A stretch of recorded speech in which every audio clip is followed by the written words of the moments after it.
আবারও একই সাথে আমাদের দাঁড়িপাল্লায় সিল মারার পাশাপাশি আমাদের এই বাংলাদেশ জুলাই বিপ্লব পরবর্তী বলছি শহীদদের আকাঙ্ক্ষার আলোকে নতুন বাংলাদেশ, এই শহীদদের আকাঙ্ক্ষার আলোকে নতুন বাংলাদেশ নির্মাণ করার জন্য গণভোটে হাকে বিজয় করতে হবে। গণভোটে কিসে বিজয় করতে হবে? হাকে বিজয় করতে হবে। আমরা মোট 2টা ভোট দিব, এর মধ্যে একটা হচ্ছে গণভোট। গণভোটে হা, এই গণভোটে হা মানে হলো বাংলাদেশ। এই গণভোটে হা মানে শহীদ আবু সাঈদের আকাঙ্ক্ষার আলোকে নতুন বাংলাদেশ বিনির্মাণ করা। এই গণভোটে হা মানে বাংলাদেশে আর কখনো যেন ফেসিবাদ ফিরে না আসে তার জন্য কাজ করা। এই গণভোটে হা মানে শহীদ উসমান হাদি হত্যার বিচার নিশ্চিত করা। এই গণভোটে হা মানে শহীদ উসমান হাদি আমাদেরকে যে রাস্তা দেখিয়ে গিয়েছে, ইনসাফের পক্ষে লড়াই চালিয়ে যাওয়া, আধিপত্যবাদের বিরুদ্ধে, আগ্রাসনের বিরুদ্ধে আমাদের লড়াই সংগ্রাম জারি রাখা। তা আমরা কি পারবো এই গণভোটে হায়ের পক্ষে পটুয়াখালীর, বাউফলের প্রতিটি পাড়ায় পাড়ায় মহল্লা মহল্লায় ক্যাম্পেইন করতে? ইনশাআল্লাহ আমি 2 হাত দেখতে চাই। ইনশাআল্লাহ আমরা প্রথম ভোটটা দিব গণভোটে হ্যাঁ। আমরা দেখতে পাচ্ছি এখন পর্যন্ত বিএনপি এবং বিএনপি নেতৃত্বাধীন জোট তারা গণভোটে তারা হায়ের পক্ষে তাদের ক্যাম্পেইন শক্তিশালীভাবে শুরু করতে পারে নাই। তাদের নেতা আমাদের বড় ভাই তিনি অনেক কষ্টে বুকে পাথর চাপা কষ্ট দিয়ে একবার বলেছেন গণভোটে হায়ের পক্ষে, এরপর থেকে আবার হাত উদয় হয়ে গেছে। তাদের তৃণমূলে দেখতে পাই এ নিয়ে বিনিয়ে নায়ের পক্ষে অবস্থান। তাদের যে বিশাল বিশাল ব্যানার হয়, পেস্টুন হয়, মঞ্চ হয়, তার কোনো কর্নারও আপনি গণভোটের হায়ের পক্ষে ক্যাম্পেইন দেখতে পাবেন না। আমরা অনুরোধ করব, আপনাদের এই ভুল পলিসির কারণে আপনারা ব্যর্থ হচ্ছেন। আপনাদের যারা সমর্থকরা আছে, শহীদ জিয়া এবং বেগম খালেদা জিয়ার যে বিএনপি এবং বিএনপি সমর্থকরা আছে, আজকে আপনাদের ভুল পলিসির কারণে তারা 11 দলীয় জোটের পক্ষে অবস্থান নিয়েছেন এবং 11 দলীয় জোট ব্যাপক ব্যবধানে বিজয় হবে বিএনপির সমর্থকদের সমর্থন পেয়ে। সুতরাং এখনো সময় আছে। আপনাদের যে সম্মান মর্যাদা, সেই মর্যাদা ফিরিয়ে নিয়ে আসার জন্য আপনারা গণভোটে হায়ের পক্ষে ক্যাম্পেইন করেন, ভুল রাজনীতি করেন না। এই ভুল রাজনীতি করার কারণে এক সময় যে বিএনপি অনেক বড় দল ছিল, সেই বিএনপি এখন অনেক ছোট দল হয়ে গেছে। সুতরাং এখনো সময় আছে। আমরা আপনাদের সহযোদ্ধা, আমরা আপনাদের কষ্ট বুঝি। আপনারা মজলুম ছিলেন, দীর্ঘ ফেসিবাদ বিরোধী আন্দোলনে আমরা একসাথে লড়াই করেছি। সুতরাং আমরা চাই একজন শুভাকাঙ্ক্ষী হিসাবে আপনারা এই জুলাই শহীদদেরকে ধারণ করেন, গণভোটে হায়ের পক্ষে দেশব্যাপী আপনারা ক্যাম্পেইন শুরু করেন। আমরা আশা করব বিএনপি এবং তারেক রহমান খুব দ্রুত সময়ের মধ্যে, যে সময় আছে এই সময়ে গণভোটে হায়ের পক্ষে ক্যাম্পেইন করবে। একই সাথে আমরা দেখতে পাচ্ছি আজকে জুলাই বিপ্লব পরবর্তী দিল্লির যারা তাবারদাররা আছে, ভারতীয় যারা এজেন্টরা আছে, তারা হাসিনার সাথে তারা এই দেশ থেকে পালাইছিল। আজকে আবার তারা নতুন ভাবে ষড়যন্ত্র এবং চক্রান্ত করছে।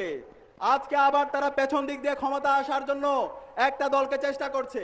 সুতরাং আমরা বলতে চাই, জুলাই প্রজন্ম বেঁচে থাকতে কেউ যদি আবার পেছন দিক দিয়ে ক্ষমতা দখল করার চেষ্টা করে, কেউ যদি কেন্দ্র দখল করার মাধ্যমে ক্ষমতা দখল করার চেষ্টা করে, আমরা বেঁচে থাকতে তা হতে দেব না। আপনারা কি পারবেন?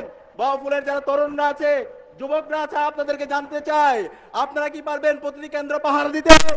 প্রতিটি কেন্দ্র আমার মা বোন চাচাদের জন্য যেন নিরাপত্তার সাথে ভোট দিতে পারে, প্রতিটি কেন্দ্রকে নিরাপদ রাখতে আপনারা কি পারবেন? আমাদেরকে পারতে হবে। কেউ যদি আমার মা বোনদের উপর হামলা করে, কেউ যদি কেন্দ্র দখল করতে আছে, তাহলে আমাদেরকে প্রতিরোধ গড়ে তুলতে হবে। আমরা ছাড় দিব না। আমরা প্রশাসনকে জানতে চাই, নির্বাচন কমিশনের কাছে জানতে চাই, আপনারা যে সিদ্ধান্তগুলো নিচ্ছেন, আপনারা কার পরামর্শে সিদ্ধান্তগুলো নিচ্ছেন? ইতিমধ্যে আমরা দেখতে পেয়েছি নির্বাচন কমিশন থেকে প্রজ্ঞাপন দেওয়া হয়েছে, প্রজাতন্ত্রের যারা কর্মচারীরা আছে তারা গণভোটে হায়ের পক্ষে ক্যাম্পেইন করতে পারবে না।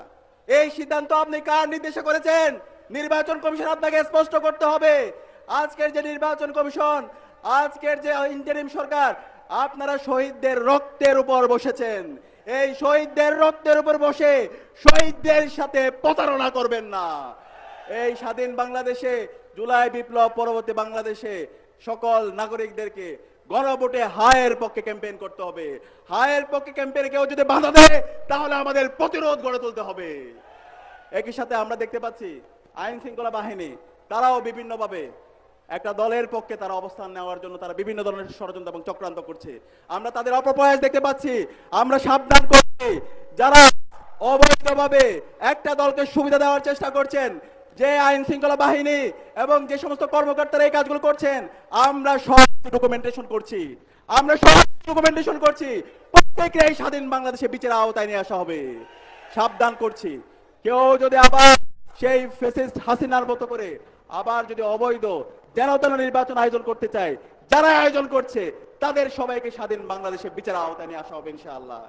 সে কারণে আমাদেরকে সজাগ থাকতে হবে, তরুণদেরকে সজাগ থাকতে হবে। আমরা কি পারবো ইনশাআল্লাহ? ইনশাআল্লাহ আগামীর যে বাংলাদেশ হবে সেই বাংলাদেশ হবে ইনসাফের বাংলাদেশ। আগামীর যে বিপ্লব হবে সেই বিপ্লব হবে ইসলামের বিপ্লব ইনশাআল্লাহ। এবং সেই বাংলাদেশ নির্মাণ করার জন্য এই বাউফলের মাটি ও মানুষের নেতা ডক্টর শফিকুল ইসলাম মাসুদকে কি আমরা বিজয় করতে পারবো ইনশাআল্লাহ। ইনশাআল্লাহ আমরা সবাই একসাথে স্লোগান দিব, নারে তাকবীর, নারে তাকবীর। দিল্লি না ঢাকা, দিল্লি না ঢাকা,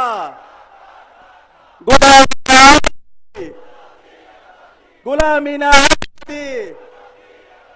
ভারত না বাংলাদেশ, তোমার দেশ আমার দেশ, বাংলাদেশ বাংলাদেশ, ভারত আর সারাদিন দাঁড়িয়ে পাল্লায় বসেন, ভারত আর সারাদিন হাত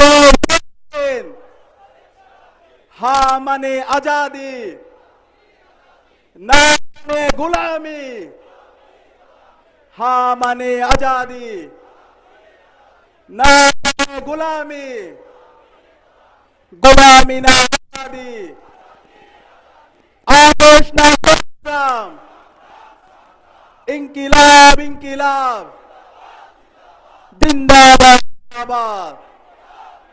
সবাইকে অসংখ্য ধন্যবাদ। আসসালামু আলাইকুম।